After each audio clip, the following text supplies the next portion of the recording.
Hello friends, welcome to my YouTube channel Prashant Yadav Maths. Today I tell you Volume 4 by Rukmani Prakashan, Shift First Maths. Question, let's go.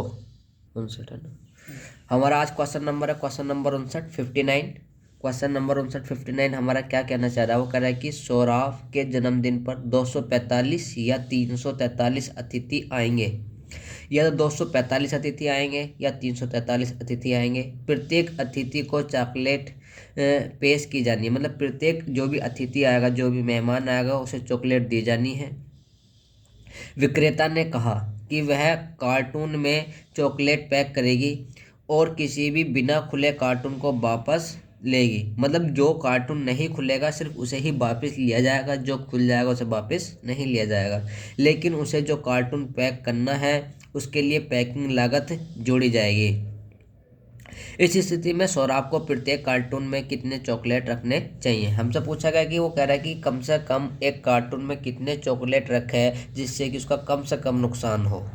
तो जब भी बात आए नापना हो, काटना हो, तौलना हो, बांटना हो, इन शब्दों का जहाँ भी प्रयोग हो, मापना, काटना, तौलना, बांटना, तो क्या करेंगे हम वहाँ इस स्थिति में हम में से निकाल लेंगे। सदैव क्या निकाल लेंगे? में से। तो हमें जो दिया है कितना दिया? 245 आ सकते हैं या फिर हमारे 343 आ सकते हैं। 245 और 343 का में से निकाल लेंगे, एचसीएफ निकाल लेंगे।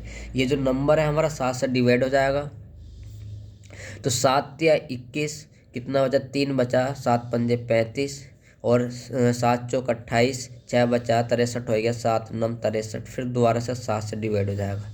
7 पंजे 35, 7 सत्ते 49। अब ये दोनों नंबर हमारे किसी भी एक नंबर से डिवाइड नहीं हो सकते, एक संख्या से डिवाइड नहीं हो सकते। तो इसका मतलब इनका जो एचसीएफ आएगा, इनका जो में से आएगा वो कितना आएगा? 7 गुणा 7 49। तो इसका मतलब उन्हें प्रत्येक कार्टून में जो कम से कम चॉकलेट पैक करनी होंगी वे 49 चॉकलेट पैक करनी होंगी।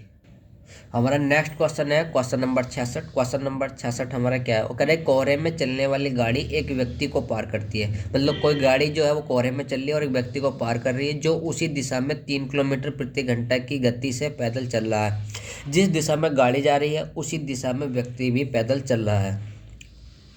वह व्यक्ति उस गाड़ी को 100 मीटर की दूरी तक, कितनी? 100 मीटर की दूरी तक 4 मिनट तक देख सकता है। गाड़ी की गति क्या थी? हमसे पूछा है गाड़ी की गति क्या है।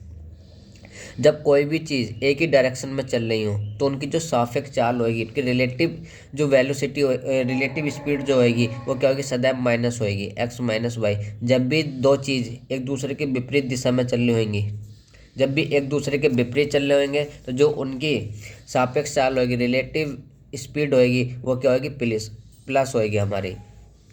अब क्या कि व्यक्ति भी और गाड़ी भी दोनों एक ही दिशा में चल रहे हैं तो उनकी जो सापेक्ष चाल होगी वो क्या होगी? हमारी माइनस होगी। तो अब हमसे कहा, हमें पता है कि हमारा चाल दूरी क्वेश्चन है, तो हमारा क्या होता है फॉर्मूला? फॉर्मूला होता है हमारा दूरी बराबर चाल गुणा समय। दूरी है कितनी? गाड़ी जो दिखाई दे रही है हमें 100 मीटर तक दिखाई दे रही है, जबकि आंसर जो दिया हमें किलोमीटर प्रति घंटे में दिया। तो 100 मीटर तक, 100 मीटर के किलोमीटर बनाएंगे तो 1000 से भाग कर देंगे, ये होगी हमारी दूरी। चाल हमने माना कि गाड़ी की जो चाल है, गाड़ी की जो स्पीड है, कार की जो स्पीड है हमने x किलोमीटर प्रति घंटा मान ली। हमने मान लिया कार की स्पीड x किलोमीटर प्रति घंटा है। कार की जो स्पीड है वो x किलोमीटर प्रति घंटा है।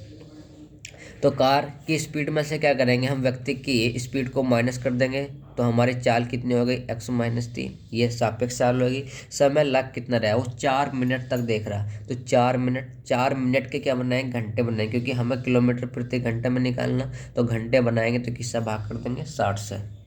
हमारे 2 जीरो से ये 2 जीरो कैंसिल, और 4 से डिवाइड करेंगे तो इसे 15 बार कैंसिल, और इस 15 को इधर ले जाएंगे तो कितना आएगा हमारा? 15/10 बराबर x माइनस 3। 5 तिया 15, 5 दूनी 10, तो 3/2 बराबर x माइनस 3। हमें वैल्यू x की निकालनी, 3 को इधर ले आएंगे तो x बराबर कितना आएगा? 3/2 प्लस 3, 3 दूनी 6, 3 9, तो x बराबर आएगा हमारा 9/2 किलोमीटर प्रति घंटा। तो जो गाड़ी की चाल थी वो 9/2 किलोमीटर प्रति घंटा थी। अब हमारा नेक्स्ट क्वेश्चन है क्वेश्चन नंबर 68। क्वेश्चन नंबर 68 क्या दिया है हमें, वो कह रहे हैं कि एक आयताकार हॉल का फर्श 150 सेंटीमीटर चौड़े मतलब कालीन से ढका हुआ है। मतलब कोई भी कालीन है उससे 150 सेंटीमीटर चौड़ा जिसे ढका गया है। यदि हॉल 20 मीटर लंबा और 18 मीटर चौड़ा है, यदि हॉल क्या वो 20 मीटर तो लंबा है और 18 मीटर चौड़ा है, तो प्रति 10 रुपये प्रति वर्ग मीटर की दर से आवश्यक कालीन की लागत ज्ञात कीजिए। भाई ये हमारा फर्श है। अब इसे हमें किसी भी चादर से कालीन से ढकना, तो इसे ढकने के लिए हमें पूछा कि कितना खर्चा आएगा। तो क्या करेंगे भाई, इसका एरिया तो निकाल लेंगे, पूरे का एरिया निकाल देंगे। तो हमें एरिया निकालने के लिए चाहिए क्या, लेंथ और ब्रेथ, लंबाई और चौड़ाई चाहिए। तो हम क्या करेंगे, पहले फर्श का क्षेत्रफल निकाल लेंगे, एरिया निकाल लेंगे। तो फर्श का क्षेत्रफल, तो फर्श का क्षेत्रफल कितना होगा, 20 गुणा 18, तो कितना हो गया 3600 मीटर स्क्वायर हमारा क्या आ गया, क्षेत्रफल आ गया। अब उसने कहा कि 10 रुपये प्रति वर्ग मीटर की दर से, मतलब 1 मीटर स्क्वायर कालीन बिछाने में कितने रुपए खर्च आता, 10 रुपये का। तो इसका मतलब 3600 मीटर स्क्वायर कालीन बिछाने में कितना खर्चा आएगा, तो 10 गुणा 3600, तो बराबर कितना आएगा हमारा 36,000। तो हमारा कालीन बिछाने में जो खर्च आएगा वो सॉरी गलती हो गई, 18 की से गुणा करेंगे तो कितना आएगा, 360 आएगा। 18 की 20 से गुणा करेंगे तो कितना आएगा, 360 मीटर स्क्वायर आएगी। और 1 मीटर स्क्वायर कालीन बिछाने में कितना खर्चा आता है, 10 रुपये। तो 360 मीटर स्क्वायर कालीन बिछाने में कितना खर्चा आएगा, 3600। अब हमारा नेक्स्ट क्वेश्चन है क्वेश्चन नंबर 70। वो कह रहा है कि संख्याओं 5, 17, 68, 17, 32, 45, 64, 37, 93, 45, 78, 32, 35 और 45 की माध्यिका ज्ञात करें। जब भी हमें माध्यिका निकालनी होगी किसी की भी, तो सबसे पहले या तो उसे आरोही क्रम में लिखेंगे या अवरोही क्रम में लिखेंगे। तो हमने क्या करा है, इसे सबसे पहले बढ़ते क्रम में लिख लिया। हमने इसे बढ़ते क्रम में लिख लिया, जैसे 5, 17, 17, 32, 32, 35, 37, 45, 45, 45, 64, 68, 78, 93। हमने इसे बढ़ते क्रम में लिखा। बढ़ते क्रम में लिखने के बाद हम इन्हें गिनेंगे। तो गिनने पर हमें पता चला कि ये कितना 14, और 14 एक क्या है, सम संख्या है। जब हमारी सम संख्या होंगी तो बीच की 2 संख्याएं लेंगे और उन्हें 2 से भाग कर देंगे। अब बीच की 2 संख्याएं कौन सी होंगी, देखो 6 इधर छोड़ दो, 6 इधर मतलब 12, 2, 3, 4, 5, 6, 6 इधर से छोड़ दो, 2, 2, 4 और 2, 6। तो बीच की 2 संख्या क्या बच्चे हमारे, 37 और 45। इन दोनों संख्याओं को जोड़ो और 2 से भाग कर दो, यही हमारी माध्यिका होगी। 37 + 45 बटे 2। 37 और 45 जोड़ेंगे तो कितना आएगा हमारा, 82। कितना जाएगा हमारा, 82, और 82 बटे 2, तो बराबर कितना आएगा हमारा, 41। तो इसकी जो माध्यिका होगी वो हमारी 41 होगी। नेक्स्ट क्वेश्चन है हमारा आयु संबंधी से। आयु संबंधी का क्वेश्चन नंबर है हमारा 73। क्वेश्चन क्या वो करे कि रेखा और रश्मि की वर्तमान आयु का अनुपात 7:4 है। अब से 3 साल बाद उनकी आयु का अनुपात 8:5 होगा। रश्मि की वर्तमान आयु कितनी है। इसे हम 2 तरीके से क्वेश्चन करेंगे, एक हम x मान के, एक बिना x मानो। भाई हमें पता है कि जो वर्तमान आयु का अनुपात है वो कितना, 7:4 है। तो इसका मतलब वर्तमान में जो प्रेजेंट में आयु है वो कितनी होगी, इसकी 7x, और ये कितनी होगी, 4x। अब से 3 साल बाद, मतलब अब से 3 साल बाद कितनी हो जाएगी, 7x + 3। अब से 3 साल बाद कितनी हो जाएगी, 4x + 3। और इनकी जो आयु का अनुपात हो गया वो 8:5, तो मतलब 8/5। अब इनकी क्रॉस मल्टीप्लाई कर देंगे। तो क्रॉस मल्टीप्लाई करेंगे 5 की, इससे मल्टीप्लाई करेंगे तो कितना गया, 5 × 7 = 35x + 15 बराबर 8 की से मल्टीप्लाई करेंगे तो कितना आएगा, 8 × 4 = 32x + 8 × 3 = 24।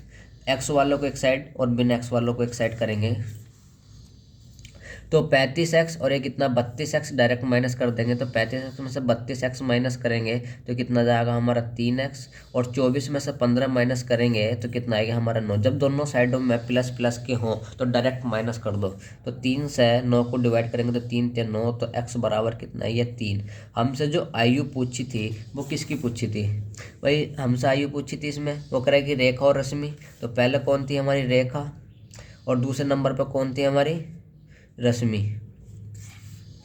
तो हमसे जो आयु पूछी है वो रश्मि की पूछी है। रश्मि की आयु थी कितनी हमारी 4x, x बराबर आया कितना 3, तो 4 गुणा 3 बराबर किसके आ गया 12 के। तो इसका मतलब जो रश्मि की आयु थी वो कितनी थी हमारी 12 थी।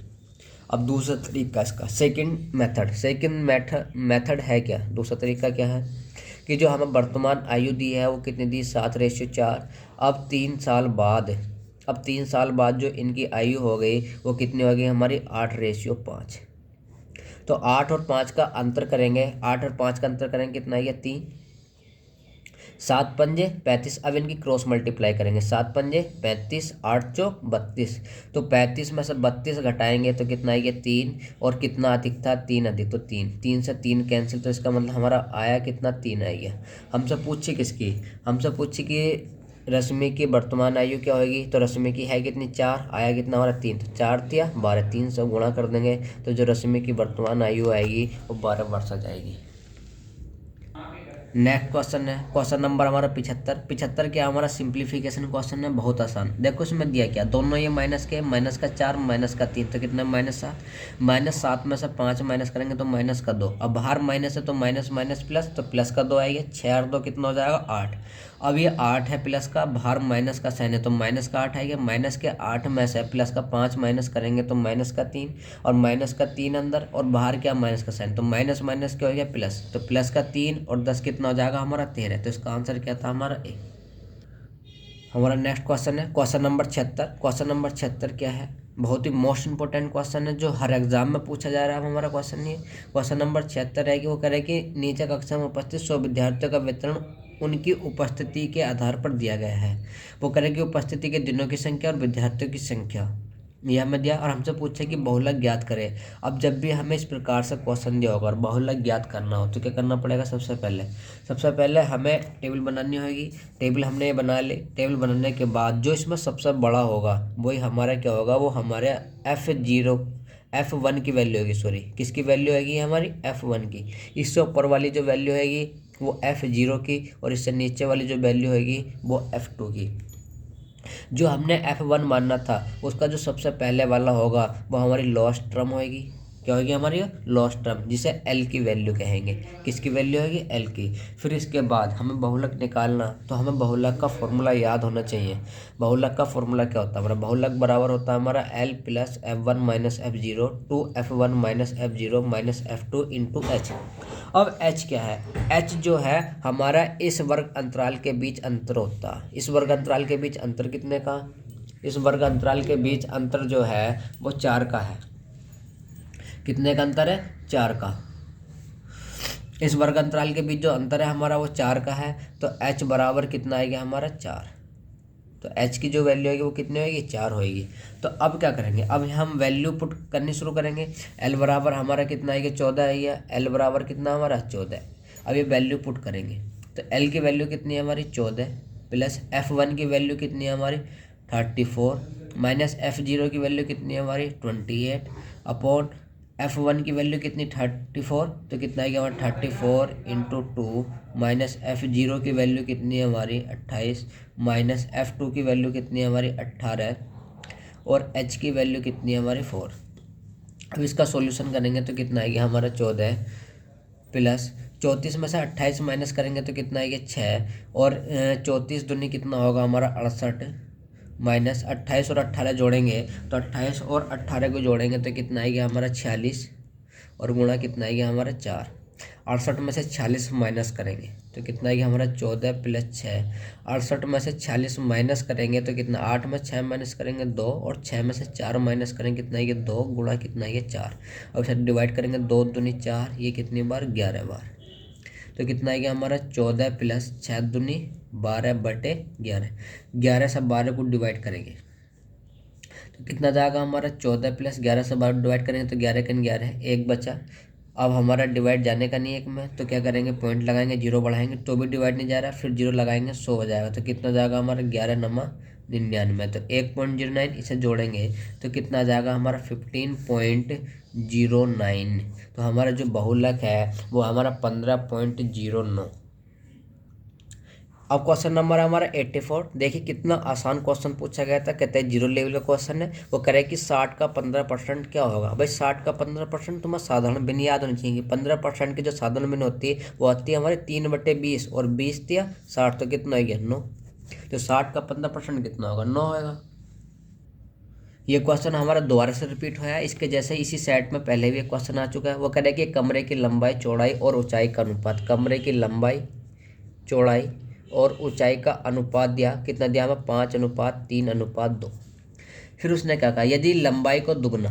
अब न्यू कंडीशन मतलब दूसरी कंडीशन में कहा क्या उसने कहा कि यदि लंबाई को दुगना। भाई 5:3 लंबाई को दुगना करेंगे तो अब इनका अनुपात कर जाए। लंबाई को दुगना करेंगे तो कितना हो गया 10। उसने कहा चौड़ाई को 1/3। भाई 3 का 1/3 करोगे तो कितना हो गया 3 का 1/3 1। और फिर क्या कहा उन्होंने ऊंचाई को आधी की जाती है। भाई 2 है 2 का आधा करोगे तो 2 का आधा कितना होगा 1। तो अब ये हो गया हमारा इनका रेशियो। अब जो नया रेशियो हो गया वो 10:1 हो गया। आधी की जाती है। तो कमरे की चारों दीवारों को पेंटिंग करने में आने वाले व्यय में कितने प्रतिशत की कमी होगी। भाई पहले क्या करेंगे हम चारों दीवारों का क्षेत्रफल निकाल लेंगे और अब जो हमारा रेशियो है उनका भी चारों दीवारों का क्षेत्रफल निकाल लेंगे। तो पहले जो हमारा क्षेत्रफल था ओल्ड जो क्षेत्रफल है एरिया है वो कितना होगा हमारा। जब भी हम चारों दीवारों का क्षेत्रफल निकालते तो हमारा होता है 2 (L+B/H) लंबाई प्लस चौड़ाई गुणा ऊंचाई। तो कितना जाएगा हमारा 2। लंबाई है कितनी हमारी 5 प्लस चौड़ाई है कितनी हमारी 3 और ऊंचाई है कितनी हमारी 2। 5 3 8 8 दूनी 16 और 16 दूनी 32। तो इसका मतलब पहले जो क्षेत्रफल था हमारा 32 था। अब जो क्षेत्रफल होएगा वो कितना होगा। अब न्यू क्षेत्रफल निकाल लेंगे हम न्यू एरिया निकाल लेंगे। तो क्या हो जाएगा हमारा 2 इंटू अब हमारी लंबाई चौड़ाई कितनी 10 और 1 11 और ऊंचाई कितनी है हमारी 1 तो 11 दूनी 22 और 22 की 1 से गुणा करेंगे तो कितना आएगा। अब जो हमारा क्षेत्रफल आएगा 22 आएगा। पहले हमारा 32 था अब हमारा 22 होएगा। तो कितने की कमी हुई 10 की कमी हुई। कितने कमी हुई 10 की। और जो 10 की कमी हुई वो किस पे हुई 32 पे कमी हुई। हमें क्या निकालना कितने प्रतिशत खर्च में कमी आएगी। तो 10 की कमी हुई 32 पे हुई और गुणा कितना हो गया 100 हो गया। अब इसे काटेंगे तो कितनी बार ये 4 से कितनी बार 25 बार तो ये कितनी बार 8 बार। फिर इसे काटेंगे ये कितनी बार 4 बार तो ये कितनी बार 5 बार। तो कितना ये 25 पंजे 125/4। या तो आंसर हमें 125/4 देगा या फिर हमें ऑप्शन के अनुसार देना होगा। जबकि ऑप्शन में हमें पॉइंटों में दिया तो 4 से इसे डिवाइड करेंगे तो कितना आएगा 4 × 12 4 × 4 1 बचा पॉइंट लगाएंगे 0 बढ़ाएंगे 4 दूनी 8 और 4 पंजे 20। तो इसका मतलब जो हमें खर्च में कमी आएगी वो 31.25% की कमी आएगी। अब ये हमारा क्वेश्चन नंबर 88 जो कि बहुत ही सिंप्लीफिकेशन का सवाल है और बहुत ही सिंपल सवाल है। कुछ नहीं करना सिंप्लीफिकेशन के मैंने वीडियो डाल भी की है उसका लिंक भी डिस्क्रिप्शन में दिया हुआ है। वहाँ जाके एक बार पूरा सिंप्लीफिकेशन पढ़ सकते हैं। तो सबसे पहले क्या करेंगे छोटा ब्रैकेट सोल्व करेंगे 1 की 1/6 से गुणा करेंगे तो 1/6 आएगा। फिर 6 से गुणा करेंगे तो कितना आएगा हमारा 1 आएगा। अब सबसे पहले यहाँ क्या करेंगे यहाँ भाग है तो भाग की जगह जब गुणा लगाएंगे तो क्या हो जाएगा तो ये उल्टा हो जाएगा इसका रेसिप्रोकल हो जाएगा। तो कितना जाएगा 11 - 3 × 3 × 5 -1। क्योंकि जब हमने सोल्व करा तो यहाँ कितना आ गया था हमारा 1 आ गया था। अब इनकी गुणा करेंगे तो 3 3 9 9 पंजे 45। तो ये कितना है 11 - का 45 -1 -1 आ गया। अब क्या करेंगे अब हमारा 45 -का -1 तो -46 -46 में से 11 माइनस करेंगे तो कितना आएगा -35 जो कि ऑप्शन नंबर हमारा ए था। अब क्वेश्चन नंबर हमारा 94 जो कि लास्ट क्वेश्चन है इस सेट का। वो करे कि रूपाली को फूलदान की एक जोड़ी जिसका क्रय मूल्य 700 रुपये है को बेचने पर 17% की हानि होती है। उसने फूलदान कितने रुपए में बेचा था। भाई ये पूछा हमसे कि उसने जो फूलदान है वो कितने रुपये में बेचा। भाई उसने जो खरीदा था उसका जो कॉस्ट प्राइस था वो कितना था 700 रुपये था। कितना था हमारा 700 रुपये।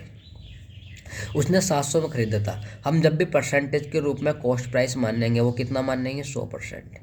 भाई किसी भी वस्तु का जो कॉस्ट प्राइस होता है वो कितना होता है 100%। अब कोई भी चीज़ 100% थी और उसने 17% की हानि उसने जब बेचने पर क्या हुआ 17% की हानि हुई तो इसका मतलब उसने बेची कितने की 100% था 17% की हानि हुई तो इसका मतलब 83% में बेची उसने। इसका मतलब हमें जो कॉस्ट प्राइस दिया वो कितना दिया 700। तो इसका मतलब 100% बराबर है किसके 700 के। तो 1% बराबर है किसके हमारा 7 के। हमें निकालना कितना 83%। तो 83% बराबर क्योंकि हमें सेलिंग प्राइस निकालना हमसे पूछा कि बेचा कितने में गया 83% बराबर कितने आएगी हमारा 7 गुणा 83 के, तो 7 की 83 से गुणा करेंगे तो कितना आएगा हमारा 581। तो इसका मतलब उसने जो फूलदान बेचा वो 581 रुपये में बेचा। Thank you.